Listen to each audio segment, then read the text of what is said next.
Hello and welcome back to Majestic Academy. I'm your faculty of English, Rebecca Dongel, and I hope all of you are doing well and preparing seriously for your exams. And आज से हम एक series start करने वाले हैं English का जो होगा आपका सारे कम्पिटिटिव एग्जाम्स को माइंड में रखते हुए आप चाहे वो आप एडीआरई एग्जाम दे रहे हो चाहे वो बैंकिंग दे रहे हो चाहे एसएससी दे रहे हो या चाहे वो सीटेट दे रहे हो कोई भी student irrespective of which exam you going to appear आप इस सीरीज को देख सकते हो ठीक है।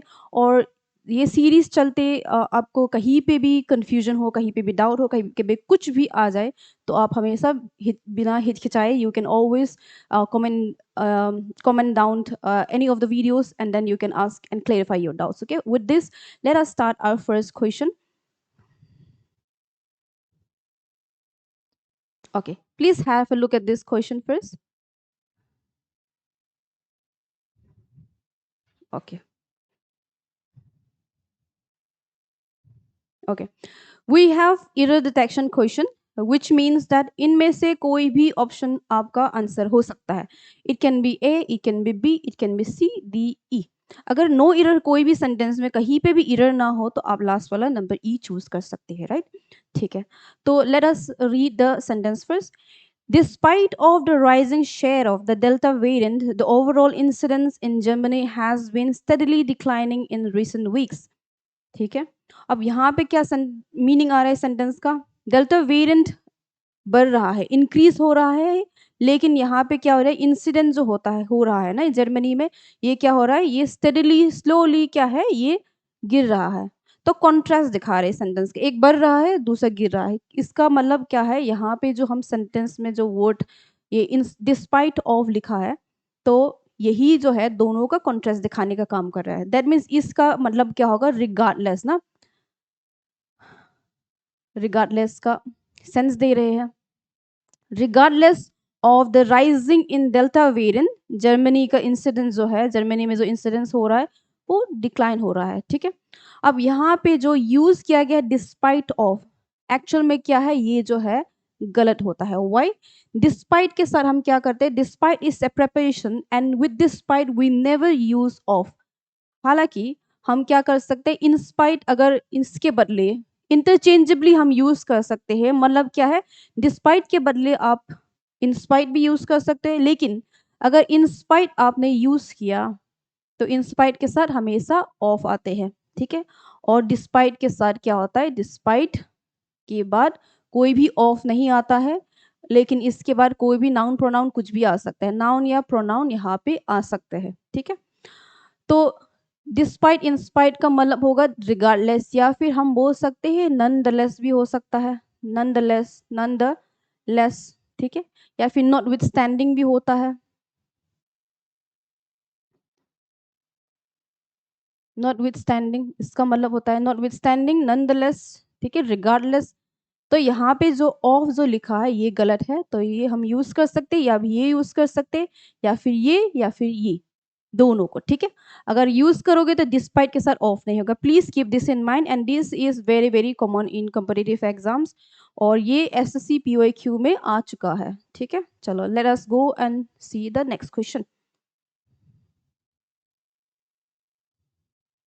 Okay, the recently discovery of hundreds of graves in Canada has put the spotlight back on its dark past when the indigenous people face systematic discrimination and violence. अब यहाँ पे error होगा कि नहीं होगा, you please quickly read through and we will discuss.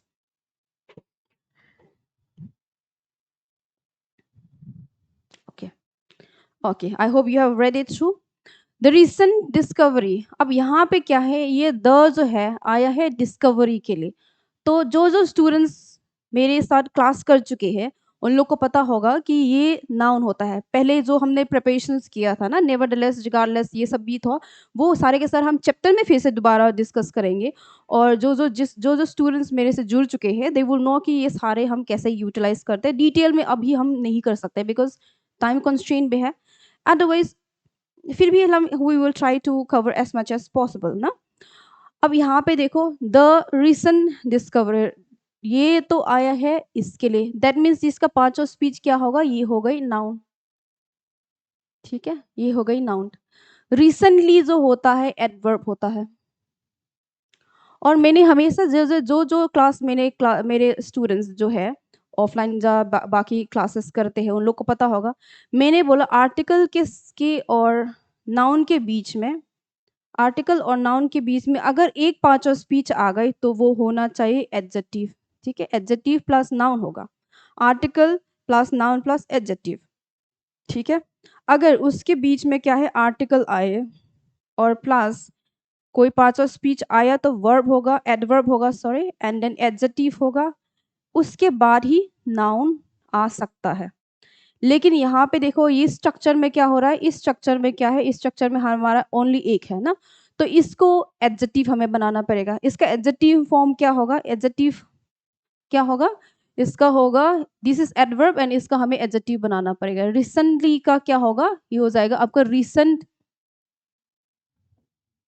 Recent discovery हो जाएगा। That means ये जो गलत है और ये हमें यूज करना पड़ेगा। ठीक है, recent, the recent discovery of hundreds of Graves.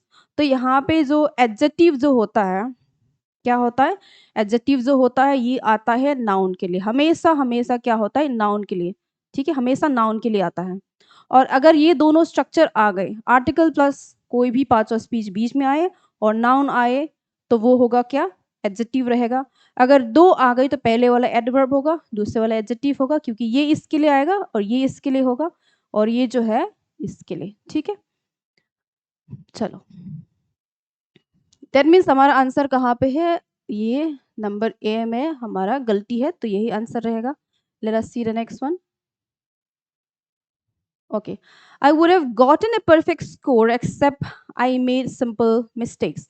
तो इसमें क्या एरर होना चाहिए, I would have gotten a perfect score except I made simple mistakes. मैं परफेक्ट स्कोर कर लेती अगर छोटा छोटा सिली मिस्टेक्स ना होते। ठीक है, तो यहाँ पे एक्सेप्ट का मतलब क्या होता है, स्वीकार करना होता है ना एक्सेप्ट। तो लेकिन यहाँ पे इसके एक्सेप्ट कुछ कुछ चीजों के अलावा, ठीक है, गलती छोटे छोटे गलती के अलावा बाकी सब करेक्ट था उसका। तो इस केस में एक्सेप्ट के बदले क्या है, एक्सेप्ट के बदले हमें यूज करना था except, EXCEPT। This is the correct answer. Okay, except होना चाहिए EXCEPT। एक्सेप्ट स्वीकार करना होता है, ये दूसरा है। ठीक है, I would have gotten a perfect score except I made simple mistakes. ठीक है, ये हो गए आपके answer. Next one, he lifted the nest gently and put it in a safety place in the forks of the tree। यहाँ पे error एक बार sentence पढ़ के देखिए क्विकली, क्या इरर होगा, कहाँ पे इरर होगा इसका।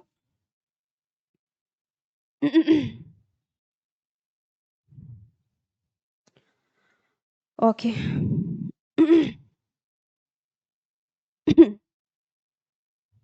आंसर क्या होना चाहिए, he lifted the nest gently and placed it in the fork। क्या होगा, पेड़, मान लो कि एक बड़ा सा पेड़ है ना, फोर्क क्या बोलते हैं, फोर्क क्या होता है, ये जैसे चाकू जो लाइक, सॉरी मेरे ड्राइंग बहुत बकवास है। अब ऐसे है ना, तो चाकू वाला जो मीट को खाने के लिए हम यूज करते हैं। ठीक है, स्पाइक वाला जो होता है, लाइक स्पाइक नहीं, जो शार्प वाला एक होता है, उसको बोलते हैं फोर्क। अब पेड़ के केस में क्या होगा, फोर्क्स, जो पेड़ का ट्रंक ऐसा होता है एंड देन बीच में जो ब्रांचेस जाते हैं, उस बीच में कहीं पे उसने क्या किया, प्लेस कर दिया। ठीक है, तो यहाँ पे इरर बताइए कहाँ पे इरर है क्विकली। इरर कहाँ पे होगा,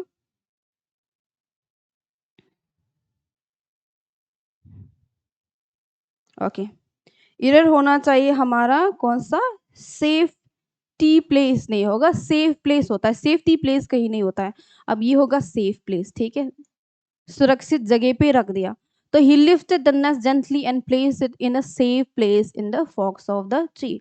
अब यहाँ पे ऊपर में, ठीक है, शायद वो हो गया होगा घोंसला चिड़िया का गिर गया, तो उसको उठा के उसने क्या किया, पेड़ का फॉक्स में रख दिए, वो क्या होगा, सेफ हो गई। ठीक है, तो होगा आपका answer number C.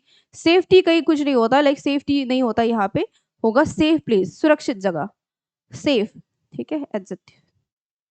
Next one adjective होगा, sometimes very terrible incidents happen and many people are burned and इंज्यूर्ड।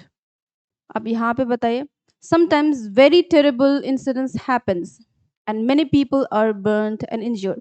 Please read through and let me know your answers. ठीक है, आप चैट बॉक्स में लिख सकते हैं।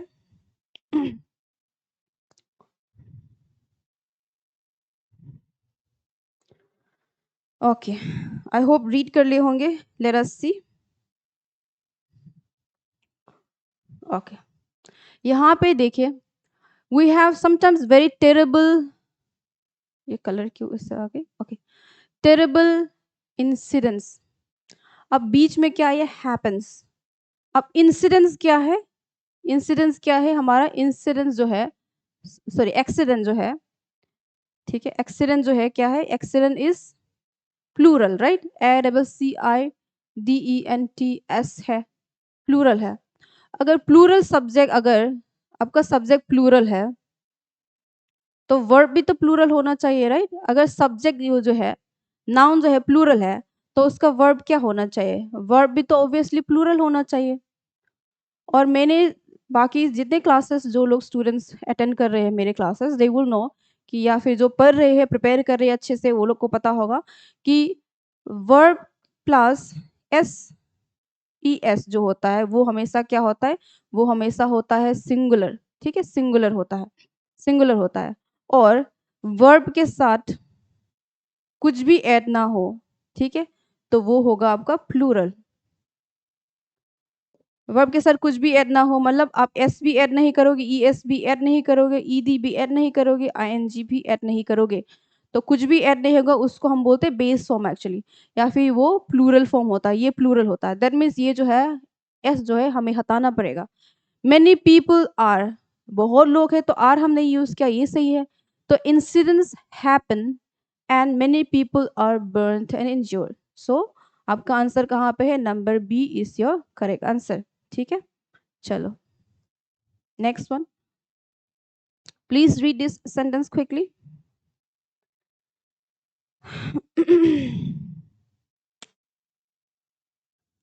ओके,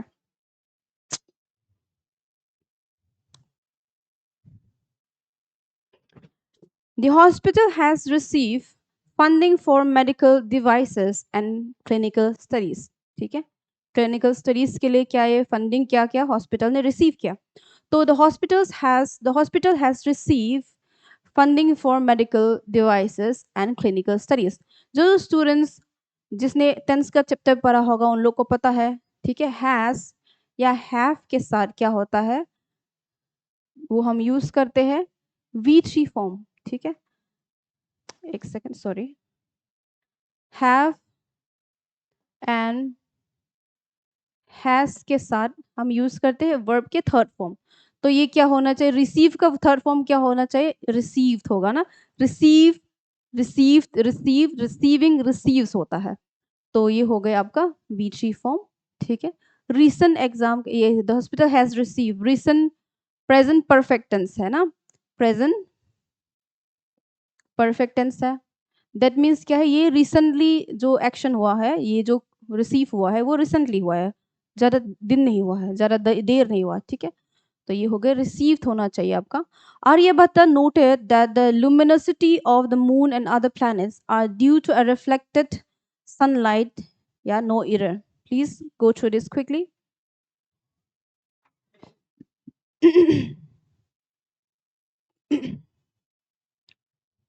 ओके, लुमिनोसिटी, यहाँ पे एक्चुअली हम आपका Aryabhatta noted the luminosity of the moon, the brightness of the moon जो होता है एंड अदर प्लैनेट्स जो होता है, are due to reflection of the sun. जो मून चांद जो है ना रात को ब्राइट होता है, ठीक है, चमकता जो है, वो क्यों है, ये रिफ्लेक्शन ऑफ द सन की वजह से हुआ है। अब यहाँ पे लुमिनोसिटी जो है, ठीक है, ये आपका क्या है, ये अनकाउंटेबल नाउन होते हैं, अनकाउंटेबल नाउन्स होते हैं, दिस इज अनकाउंटेबल नाउन्स। और आपको रूल पता है कि अनकाउंटेबल नाउन्स के साथ हम SCS नहीं लगाते हैं, या फिर ए और एन नहीं लगाते हैं, और ये हमेशा क्या होता है, ऑलवेज क्या होता है, ये हमेशा ये यूज नहीं होता, ये भी यूज नहीं होता, लेकिन ये क्या है, ऑलवेज सिंगुलर होते हैं। अनकाउंटेबल है तो काउंट नहीं कर सकते, दैट मीन्स उसका नंबर नहीं इंक्रीज कर सकते ना, ये सिंगुलर रहते हैं। दैट मीन्स यहाँ पे luminosity of the moon and other planets, यहाँ पे आर जो है ना, ये प्लैनेट्स एंड मून के लिए नहीं है, ये होगा लुमिनोसिटी के लिए। लुमिनोसिटी अनकाउंटेबल नाउन है, तो ये क्या होना चाहिए आपका, ईस होना चाहिए आंसर। ठीक है, Aryabhata noted the luminosity of the moon and other planets is due to the reflection. Luminosity जो ब्राइटनेस जो है किसके लिए है, किसके वजह से है, due to the reflection of the sunlight. Okay, चलो next one, quickly read through and let me know the answers. Rainbows can be observed whenever there are water drops in the air and sunlight shining. Okay, number 8 quickly बताएंगे, number 8 का मैंने answer actually read करने के समय सही कर लिया है, तो व्हेन यू रीड ना we usually tend to correct it. Rainbows can be होना चाहिए, क्योंकि क्या है रूल, ये क्या है मॉडल वर्ब है ना, मॉडल्स के साथ क्या होता है, मॉडल्स के साथ हम क्या होता है उसके बाद जो वर्ब आता है वो हमेशा बेस फॉर्म में होता है, बेस फॉर्म में होता है। बेस फॉर्म अभी अभी मैंने बताया, बेस फॉर्म क्या है, जिसमें कोई भी S, E S, I N G, E D कुछ भी हम ऐड नहीं करते, इन लोगों में से किसी भी चीज को हम वर्ब के साथ ऐड नहीं करते हैं, उसी को बोलते हैं बेस फॉर्म। ठीक है, और मॉडल्स के बाद क्या है, मॉडल प्लस V1 होता है, मॉडल प्लस V1। ठीक है, दैट मीन्स ये V1 होगा वर्ब का V। और ये बीन तो क्या होता है, बीन कौन सा वर्ब के फॉर्म से है, बीन का होगा आपका V3 फॉर्म। ठीक है, हमें कैन के साथ कभी V3 यूज नहीं करेंगे, दैट मीन्स इसके साथ हमें V1 चाहिए था, तो ये हो गया आपका V1। आई होप इतना क्लियर हो गया होगा। Okay, next one, Indraprastha was one of the 5 places demanded for the sake of peace and to avert a disastrous war. Disastrous war. The Indraprastha was one of the 5 places. अब हमने बोला कि जो students पढ़ चुके हैं मेरे से, दे विल नो कि वन के साथ क्या होता है, वन के साथ जो भी ऑफ आए और उसके बाद क्या होता है, वो नाउन जो होता है ना, वो नाउन जो होता है वो प्लूरल में होता है, प्लूरल फॉर्म में। ठीक है, तो यहाँ पे क्या कि वन आया है उसके बाद ऑफ आया है, तो 5 प्लेस होगा, तो 5 प्लेस के बदले क्या होना चाहिए, 5 प्लेसेस इन द, बहुत सारों में से, बहुत प्लेसेस में से एक। ठीक है, आउट ऑफ मेनी वन हम बोलते हैं, तो Indraprastha was one of the 5 places demanded for the sake of peace and to avert disasters war. ये एक जगह है, बहुत सारे में से क्या है, ये एक है। ठीक है, इसके बारे में बोल रहे हैं, तो यहाँ पे लेकिन जो स्ट्रक्चर होगा इसके बाद, जो ऑफ के बाद जो आता है प्रिपरेशन का ऑब्जेक्ट जो होता है क्या है, प्लूरल होना चाहिए। ठीक है, प्लूरल होना चाहिए। चलो next one, due to climate change, deserts are expanding while heat waves becoming more common. Please इसका हमें क्या है, आप चैट बॉक्स पे या फिर कमेंट बॉक्स पे आप आंसर बताइए, and we would love to hear from you. And then please do support, if you have not subscribed our channel yet, please do so, and then please do motivate us so that we can bring more such videos and help you all with your preparations. Okay, thank you and see you in the next one.